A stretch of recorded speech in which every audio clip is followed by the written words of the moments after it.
नमस्कार, मी मनीषा. आजच्या रेसिपीमध्ये तुमचे सगळ्यांचे मनपूर्वक स्वागत. आज आपण करणार आहोत कच्च्या टोमॅटोची चटणी. खूप अप्रतिम चवीची लागते. आपण नेहमी लाल टोमॅटोची चटणी बनवतो.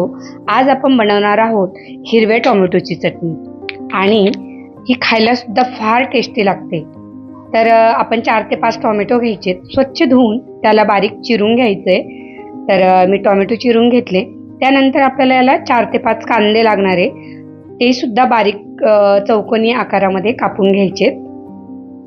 आता आपल्याला एका कढईमध्ये तेल गरम करून कांदा परतवायला टाकायचा आहे आणि कांदा चांगला लालसर परतून झाला की यावर आता आपण कच्चे जे टोमॅटो चिरून घेतलेले आहे, चिरलेले टोमॅटो आहे ते त्यामध्ये आपण घालूया.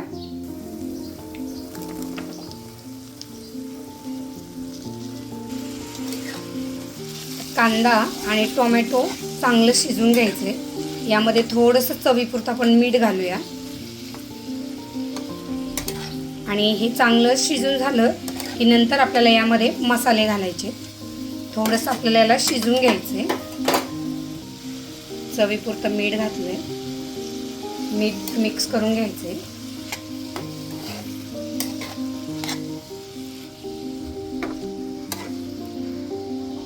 त्याच्यावर झाकण ठेवूया म्हणजे लवकरात लवकर शिजलं जाईल. कांदा आणि टोमॅटो चांगला आपला शिजून झाला आहे. मध्ये थोडासा भाग असा खाली करायचा म्हणजे तेल याच्यामध्ये येईल आणि याच्यावर आपल्याला फोडणी घालायची आहे. 1 चमचा हळद, 1 चमचा लाल मिरची पावडर आणि 1 चमचा मसाला. तर मी ते तिन्ही असं काढून घेतलं आहे.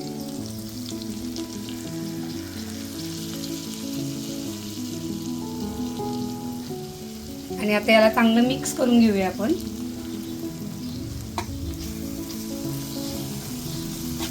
आणि आता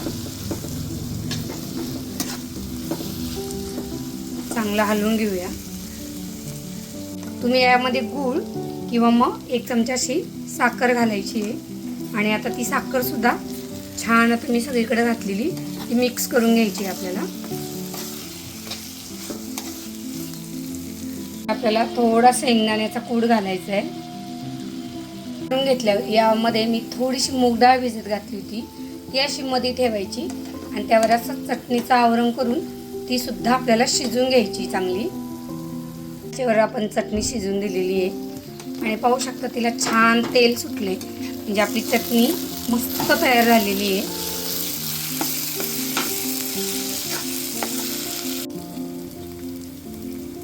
यामध्ये जिरी, मोहरी, डाळ आपण सर्व छान मिक्स करून घेतलंय आणि आता आपली चटणी सुद्धा मस्त शिजून झालेली आहे.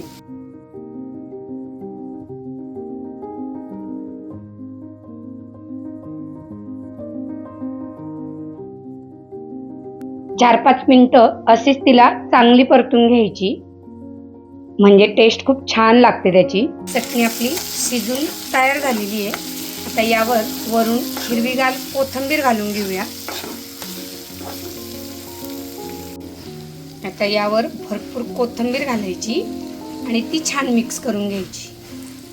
अशा प्रकारे अप्रतिम चवीची टोमॅटोची चटणी आपली तयार झालेली आहे. तुम्हाला जर रेसिपी आवडली असेल तर नक्की लाईक, शेअर, सबस्क्राईब करा.